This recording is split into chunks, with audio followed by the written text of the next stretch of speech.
So today I'm going to talk about a subject that is so interesting to me, which is fasting. And cultures for millennia have been fasting, whether it is seasonally during Ramadan or Lent, or if it's more constantly. And it's usually for religious reasons. And there is a spiritual benefit to fasting, obviously, but here we're going to talk about what the physical biochemical benefits are, and the science is abundant on this, and it's very exciting. So a typical American will eat 15 to 16 hours a day, meaning that you're not giving your body any rest to do any rest and digest and restore. So if you're constantly feeding, your cells never can have some downtime to do some cleanup, right? So ideally, everybody should be doing 12 to 13 hours per day during the night without any eating, just to give your bowel a rest. I don't even call that a fasting. Before 12 hours, you're not even tapping into your fat stores. You're still using all the glucose that you have stored in your blood, and then your glycogen, which is the glucose stored in your muscles. So after that 12 hours, then you start getting into a little mild ketosis, meaning that you start using fat as a fuel. So everybody, healthy people, should be doing 12 to 13 hours. Okay, more than that, that is what you would call an actual fast. And intermittent fasting is really a name for nothing. Intermittent just means that you're on and off, and so you're feeding and then you're not feeding, right? And it can come in a million modalities. So what are the ones out there right now? The most common one, and the one that makes most sense, is really called time restricted eating, meaning you're eating in a smaller window. So it's the very typical one is 16 to 8. So you fast for 16 hours and you do 8 hours of feeding. Or even more strict, you do 6 hours of feeding and then 18 hours of fast. The other ones, you can do alternate day fasting. So you would stop today at dinner and only eat at dinner tomorrow, and then do that along the week. So you would do a whole day of eating and then one whole day of fasting and then one whole day of eating and then and do that. Or you could do the 5-2 diet, and that's not exactly a fast. It's called a fast mimicking diet. It was developed by Valter Longo out of UCLA. I never remember where he works, but somewhere in California. And that means that you would eat normal for 5 days a week. In 2 days of the week, any day that you pick, you would eat 25% of your daily calories. That translates to an average of 500 calories, but that depends on how many calories you need in a day, and then you would do 25% of that in that fasted day. You'd still be eating, but very, very little. That's good for shift workers that are like on and off. So the day that they're working, nurses and doctors that don't really have downtime to eat at work, that's a great tool to use for them. They would eat normal when they're home, and then when they're working, they would do this like very low calorie that they can just down a shake or something like that, and that would take care of it. There's also something called the warrior diet. I had not ever heard of it, but I found it in many sources in the internet, not scientific sources, but apparently people are doing it. So it consists of fruits and veggies during the day, and then you eat one large meal at night. I don't particularly agree with this. I think that your large meals should be in the afternoon, because that's when your metabolism is optimal, when your digestive fire is optimal. That's when you will absorb, process, metabolize, and be able to eliminate better if you eat closer to noon, 1 o'clock. Anyway, that's what the warrior diet is. Okay, so what are the benefits of fasting? So you would choose whatever goes with your lifestyle, right? There are many other types of fasts that don't exactly mean not eating at all. I will explain later at the end the Ayurveda fasts, and they really are not about not eating at all. It's just, there is a water fast, but usually it's like a mono diet. You would eat one thing for a few days. So what are the benefits of the fast?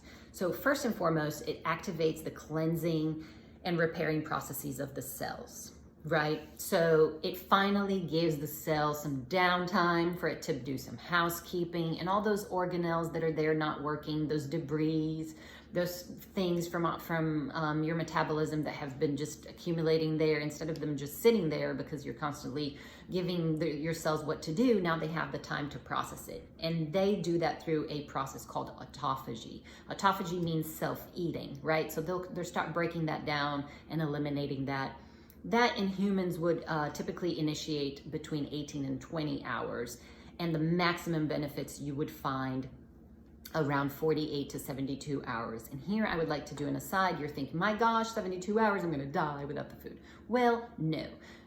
Your body is very adapted. It was created to go through long periods of starvation, because if you think of it, our ancestors did not wake up in their little cave or their little village, open their fridge and there was food right there, or go to the table and it was just there.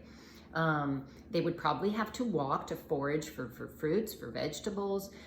They would probably have to walk to go and even run to try to hunt something or fish something. So they didn't immediately wake up and have a meal, right? Also, sometimes there were just drought or very cold, and there were periods that food was not available, and still the body is adapted to that. Not that we should be doing that, but I'm just saying that you won't collapse because you skipped a meal or two, okay? Your body is smart, and you do have to work up to that.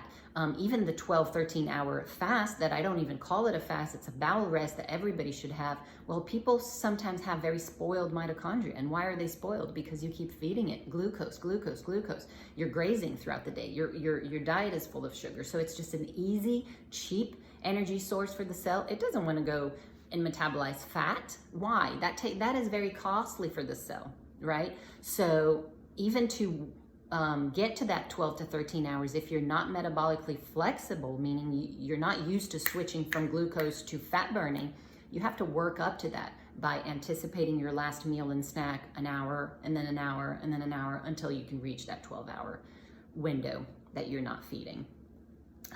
So what they see in the studies is funny, because the cells during the fasted state shrink, and then when you refeed it, it goes back to normal. So it means this cleaning process, and then it regrows healthier and better. Fasting optimizes your biology, because you're eating when your metabolism is most optimal. And this is the time-restricted feeding thing that this guy called Sachin Panda developed, and he works out of the Salk Institute. It's also in California, I think. Maybe it's Arizona, I don't know. Anyway, he studied this, and he saw that you optimize because you are eating when according to your circadian rhythm, right? And we've talked about how important that is. Obviously, fasting promotes weight loss. Well, because you're eating in a less amount of time, you probably are eating less. It also helps you shift your metabolism from glucose to fat. So you start tapping into your fat stores. You lose that belly fat, that visceral fat that is so harmful for you.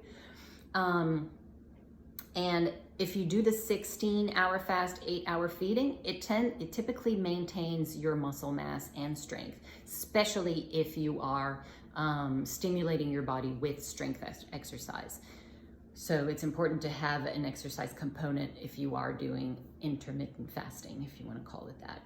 It also reduces your blood sugar levels, your insulin levels. It improves your insulin sensitivity. So these are all tools to fight diabetes and prevent diabetes, type 2 diabetes.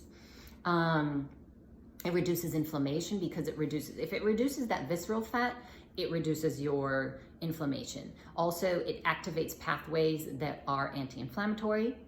It reduces blood pressure. It improves the brain function. So this is very cool. First of all, because the neurons are able to clear out the debris. So for example, accumulation of beta amyloid plaque isn't allowed to happen, because you're constantly cleaning up the brain. Also, if you're feeding your brain ketone bodies instead of glucose, it is so much better for the brain cells. It thrives more with ketones than it does with glucose.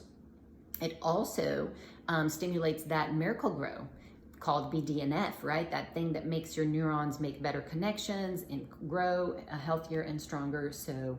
And the BDNF is shown to kick in around 16 hours fasted, so a little bit longer fast.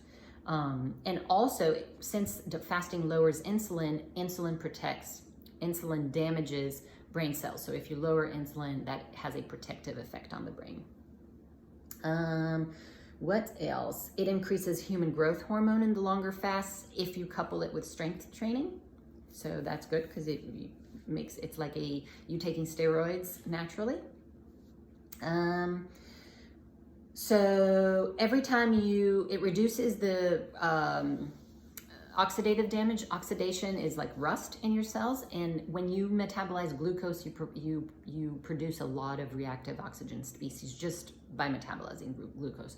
Whereas if you metabolize ketone bodies, which is derived from the fat, you don't produce as much oxidation, so that's good. For cardiovascular health, it lowers LDL and triglycerides, and it increases HDL. It also decreases hunger, not at first. At first you will get very hungry, but after an adaptation period, after you've been doing it for a while and you are a little bit more metabolically flexible, your ghrelin, which is your hunger hormone, goes down, your leptin satiety hormone goes up, or you become more sensitive to leptin. Because obese people, leptin is released by fat cells. So you would think that the fatter you are, the more leptin you have, and that is true.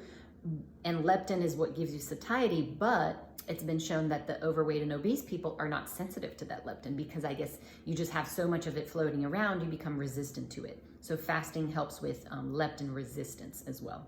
It makes you, it makes you more sensitive to that. And it is a great ally in the treatment for cancer. So Walter Longo was the one that proposed this, and they have used it and they have had immense success. So what they do is for the cancer patient before their chemo, and I think it's 72 hours before, it's pretty aggressive, they would fast these people, which gets the dietitians crazy, right? Because a big thing with cancer patients is the cancer cachexia, which is losing fat, losing so much weight that you're losing muscle. But they have shown that fasting these people before chemo protects the body cells. So the cells are not damaged as much by chemo, and it makes the cancer cells more sensitive, and so they are killed more easily. And obviously this is a tool that if you do have a loved one with cancer, or if you have cancer yourself, you do not want to do this on your own. This is something that it has to be supervised by somebody that's specialized. There is a product, like a program that Walter Longo released, and it's called Prolon. You can look on that on your own, but I'm just putting the information out there. And it is fascinating, the results, fascinating. And then since it protects, during the fasting, your cells do shrink, but then when you refeed, if you refeed correctly, they augment. So, and then there's human growth hormone and all that, it actually prevents the cancer cachexia. So it's really cool, but it has to be done very closely monitored, including the refeeding period, of course. That is crucial. So okay, in a nutshell, for you to get all these benefits of reducing blood sugar, reducing insulin, increasing insulin sensitivity, reducing blood pressure, reducing HDL, reducing triglycerides, augmenting HDL, increasing BDNF, well, all this, how many medicines would you have to take to give you that same result? A ton. And so this one simple tool that, if done right and under supervision, you can reap so many benefits. And there are some of these modalities you can do on your own and just see which one fits on your schedule. And obviously fasting is not for everyone. Obviously a pregnant person should not do something more than 12 to 13 hours, a true fast. People with very discompensated diabetes should be supervised and be really slowly introduced into this, and other, very ill people should obviously not do this on their own. What are the cons? There are some cons of doing fast. So that the more, the fasts that are no calories and they're very extended, so after like 16 hours, you can have a little bit of a leaky gut. And this happens when you have, for example, a patient that has TPN, right? Total parenteral nutrition. They're just getting their food in their vein, or in their arteries or in their veins. If their GI is not getting anything, it can cause a breakdown of the barrier just because it's not being fed. And this is like in the longer fasts, okay? It also increases your reverse T3, which is your hibernation hormone. It slows down your metabolism because, of course, your body gets that signal, oh my gosh, I am going to starve, so I'm going to rev things down. And this also happens for women after 16 hours and for men a little bit more than that. But this is only a problem if you are doing it too frequently. So women doing it every day for more than 16 hours, not if you're doing it twice a week, and that would be okay because in the refeeding, you rev up your metabolism again. But just for you to know. Some studies show that a little bit of a prolonged fast and very constant, and depending on the diet, you could have more gallstones formation. It's not very common, but it can happen. And then a problem with this is when you refeed and you're not refeeding healthy. If you're refeeding a lot of carbs because you're binging, and that will put you on a blood sugar roller coaster, and you cancel the benefits of what you got with the fast. And another thing is people with eating disorders, so anorexia, bulimia, or even binge eating, they should not be doing fasting because this is it could be very restrictive to them. It could trigger them into just relapsing into that, or even worsening the condition. So what do you want to do when you do fast? Choose the one that fits in your lifestyle. Typically seek supervision, seek some advice, professional advice. Maintain hydrated. So important to be always drinking water. Herbal tea does not break the fast, so you can have that. Typically black coffee doesn't break the fast either, so you can have that. Any macronutrient, macro, protein, fat, or carbs would break the fast. You want to eat things that are very repairing for your gut when you do refeed. So probiotics coming from fermented foods, sauerkraut, kimchi, tempeh, natto, and prebiotics, which are the fibers, right? Lots of fruits and veggies to give those. So when you're fasting, you're actually shifting your microbiome. I forgot to say that, but you're shifting your microbiome, getting rid of candida, getting rid of pathogens, but you want to replenish that with good guys, right? And you get that from the fermented foods. And when you feed them fiber, they get stronger and multiply, and you get a better microbiome. You also want to, when you refeed, balance your macros, right? You want to have the proteins, the good fats, and a lot of fiber when you eat again so that you maintain your blood sugar nice and under control. Don't avoid the good fats. Don't be afraid of them. They are great because they will give you satiety. They will keep you fuller longer and really help with the blood sugar. Don't eat the junk food in refeeding. Don't binge and overeat. So if you think that you're getting into a pattern that when you finish your fast, you're just so crazy and wanting to eat so much, then maybe you have to cut down on your fasting a little bit. And especially avoid refeeding on just carbs. Especially do that. Okay, so let's go to Ayurveda. What does Ayurveda say? They say that fasting eliminates the ama, the toxins, and it strengthens your Agni. And the coating in your tongue, for example, when you go scrape your tongue in the morning, and I will do a little Instagram stories that I'm going to put on those little balls up there. I forget the name. When you go scrape your tongue and you see that you have like a white or a yellowish coating, well, then it's probably time for you to take a little bit of a fast to eliminate those toxins. That means you have toxins in your GI.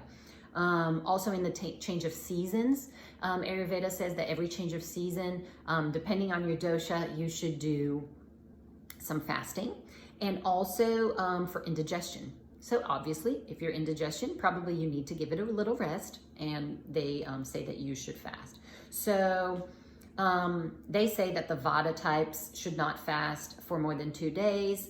They can do it in the change of season and maybe once a month only, but not a complete fast. They should do a mono diet, and I'll explain what a mono diet is in Ayurveda.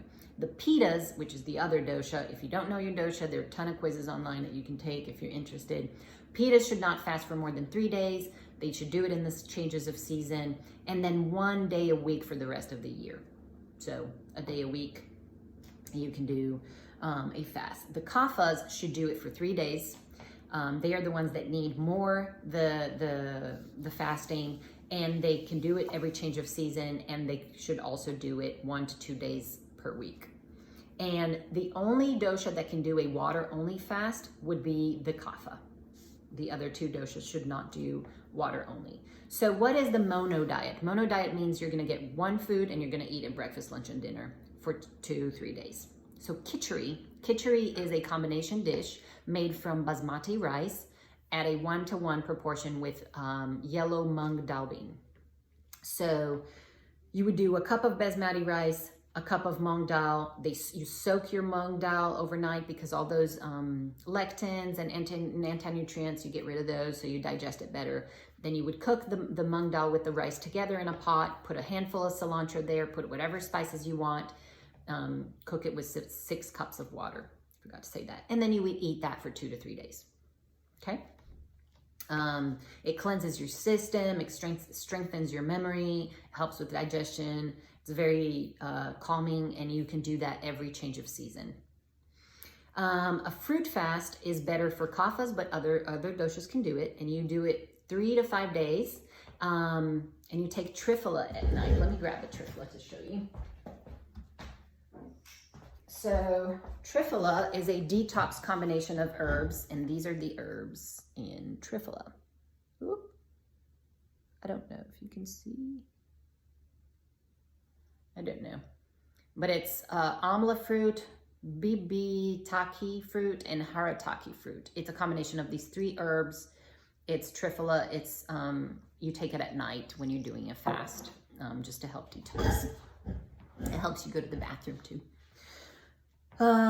So that would be the fruit fast, and it says that it sharpens the nervous system and improves memory, and it should not be attempted for anyone with hypoglycemia, and that's kind of obvious because fruits tend to raise your blood sugar a lot, and if you don't have a good blood sugar control, you should not be doing that. So what they say that here in my Ayurveda book, it says, fasting can be beneficial to dispel indigestion. Not only it kindles the digestive fire, it also gives the digestive system a rest. So when you have indigestion, you can either observe a complete fast or try this. Drink 1 cup of sweet, fresh pineapple juice with a pinch of ginger, a pinch of black pepper, and half a teaspoon of organic sugar. Take this 3 times a day and not eat anything else. So just a little tidbit on that, if you would like. And then it says that the fruit fast for vadas would be papayas, prunes, and mangoes. For the pitas, it would be grapes, pomegranates, and apples. And for kapha, it would be apples, cranberries, and pomegranates. And that was all I had on fasting for y'all today.